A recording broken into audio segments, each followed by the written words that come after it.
I'm listening to them try to appeal to black men that have so-called, they're on the fence and so-called have left the blue side of the blue pill spaces for red pill spaces, and try to appeal to them not by infusing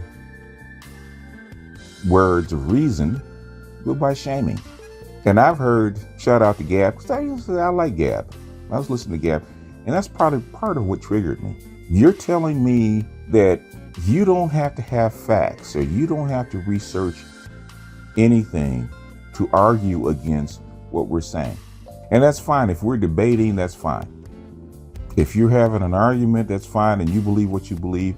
The thing at the end of the day, if you already believe what you believe. Nobody's trying to convince you, Gab, to come over to the other side. Nobody's gone over into pro-black areas trying to pull people back to a red pill side. We're not trying to convince you.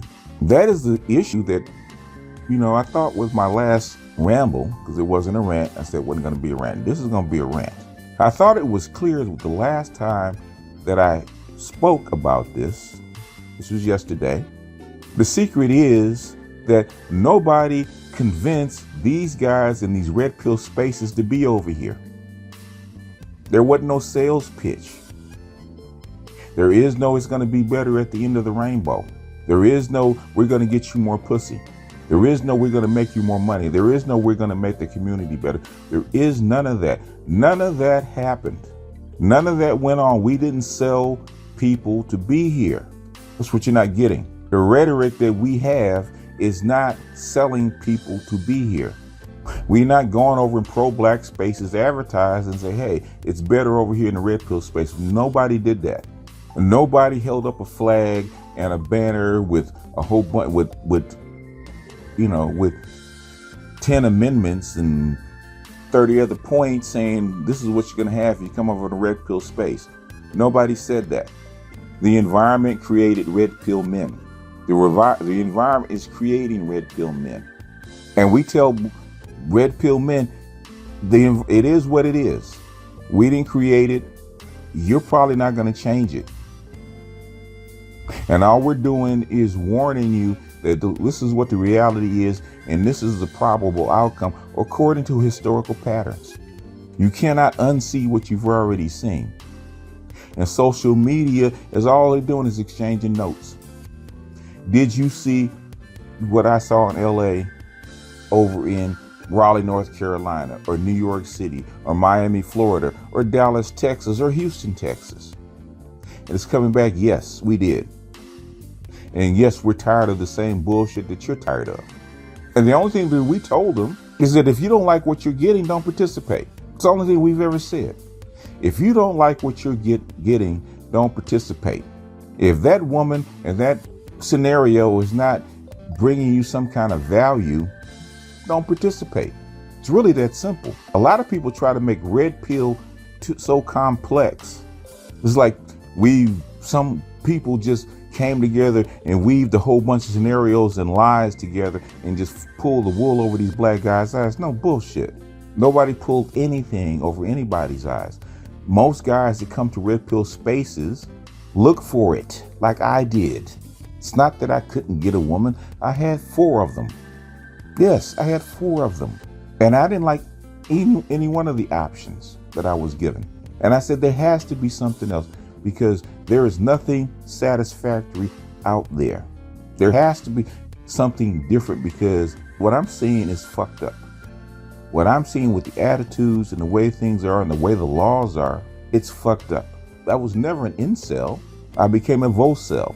They said, BGS, why did you stop doing that? I got tired of playing the goddamn game. So I took my dick and I went home and refused to play. I'm not doing that dance anymore. I'm not playing that game anymore. And there's no slight to people that still do it, because guys that are younger, first I'm telling them, my path is not your path. You are not old enough to walk my path. You have to walk a different path because you're young. You need to have sex.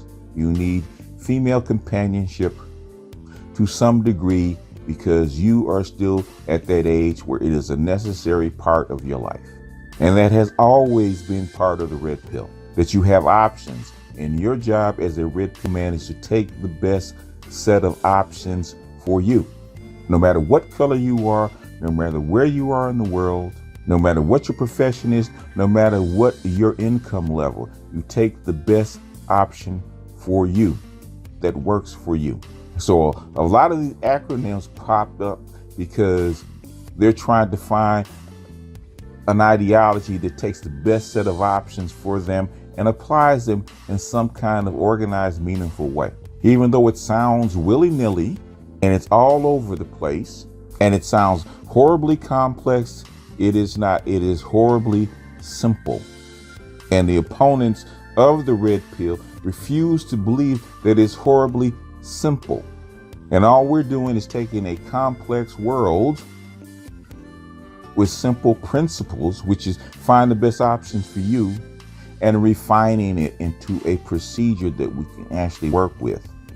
And different ideas are thrown back and forth to do that. Some guys say, hey, you know, it's easier for me to operate because I don't need to have a companion 24/7. I don't even have a companion once a week.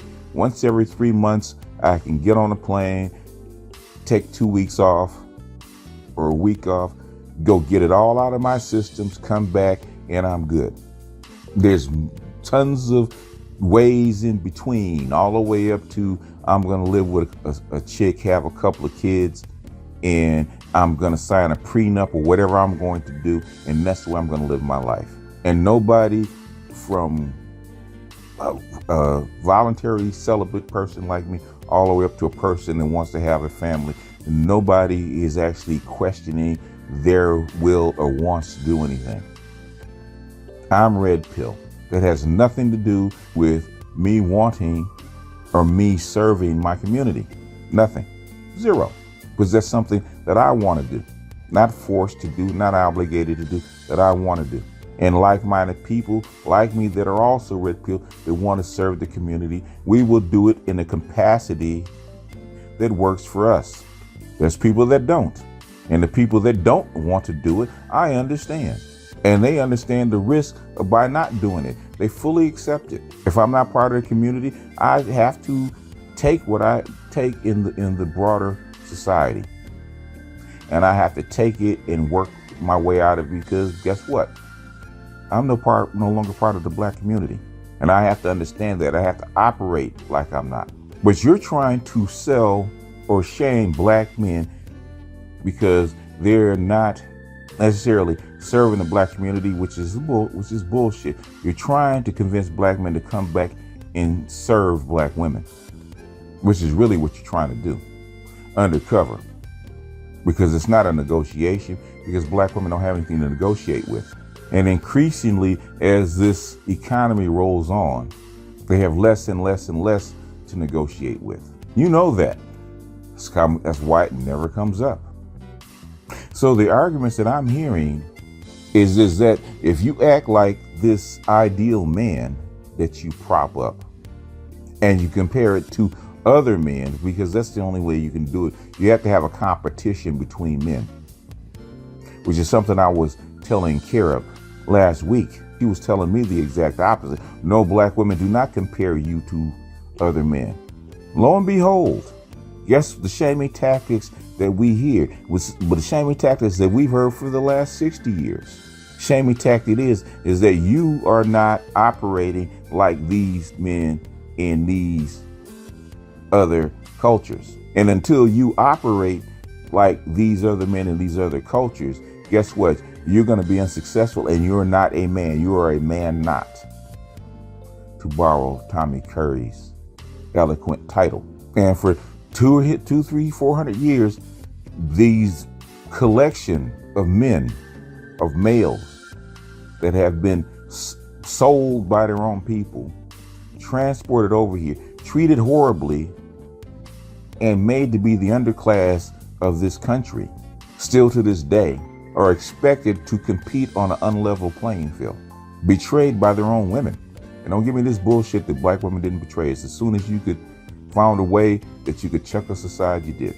And I've heard the answer, why were families quote unquote stable, as stable as they probably could be until 1965, is because until 1965, black women had no choice. There was no column A and column B. There was only column A. And they chafed under that choice even back then. You can hear it in their own stories. You don't have to believe me. Every time you pick up a woman's book or black woman's book, they chafe under that reality. That they're actually bound to a man that they don't respect or maybe not even like. And according to Monahan Scissors, according to all the white bureaucrats, it amazed them that when things got better, the women didn't stay with them. You know, you notice that the white women, when things got better, they went back to their men. They stayed with their families. But when the black people, the black families started to get better, poverty went way down, poverty got cut by 2/3. Instead of stabilizing the black family, guess what it did? It unstabilized the black family. The women left. Why? They didn't need you no more. Which happened to be a canary in the coal mine. Since white people didn't understand it 40 years ago, they do now. Why? Because wealth is actually destabilizing their own families. And this is a phenomenon that's worldwide. But Gab, I am not going to put the chart up today because you said you don't need any facts. So for this rant, I'm not going to put up any either. You got to go look it up. So when I hear these shaming tactics that are calling black men pussies and black men bitches and black men this, that, and the other for not holding together a black community that black women really don't want, really try to destroy it from the inside because they're following the opportunities that their white sisters have. And if you don't believe that the black and white sisterhood exists, look at the trial of Amber Guyger. Those black women hugged and played in Amber Guyger's hair in Dallas and didn't care that the cameras were there. Still exist. The Miss Ann syndrome still exists because Amber Guyger has blonde hair and blue eyes, and they can't wait to touch it, hug it, and appeal to Miss Ann. So now you're trying to make black men feel guilty about their lack of ability to do anything, even though they didn't train themselves. They weren't given very much. And the women that they were given are uncooperative, but they're supposed to all of a sudden make these women cooperative by controlling an environment they have never controlled. All of a sudden, you're supposed to control an environment that you never control. You're supposed to seize power that you've never had. And you're not a man, you're a man not until you do. And at the end of the day, if you happen to get lucky enough to seize power and get lucky enough to control your environment, guess what your prize is going to be? The woman that really didn't want you in the first place and has shown you disrespect and contempt. That's your prize, really. So we're supposed to move heaven and hell, which is basically white supremacy or what's left of it, level the ground and rebuild a society just so we can get cooperation from women that don't want to give us cooperation. Give us a prize of unknown value. Like if the black woman cooperates with the black man, all of a sudden the heavens are going to open up. Manna's going to drift down. Milk and honey is going to flow down the rivers. All of a sudden a paradise, a black paradise will open up because black women actually want to cooperate.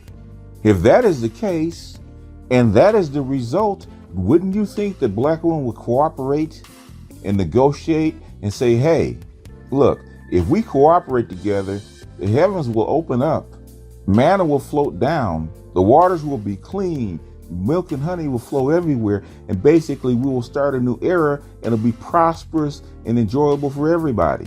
You're trying to sell us something that the women don't even believe. We have to create that atmosphere before they even will accept it. So their cooperation is unnecessary. If we can create it by ourselves, we don't need them. What do we need them for? Any woman will do. If we create this magical oasis of black people, any woman will do. We don't need them. In fact, it's probably better if we don't get them. Because if they don't like it, they'll tear it down like they did before. You're telling us we don't need them. We should prove to them something that we have to do by ourselves so that they will come.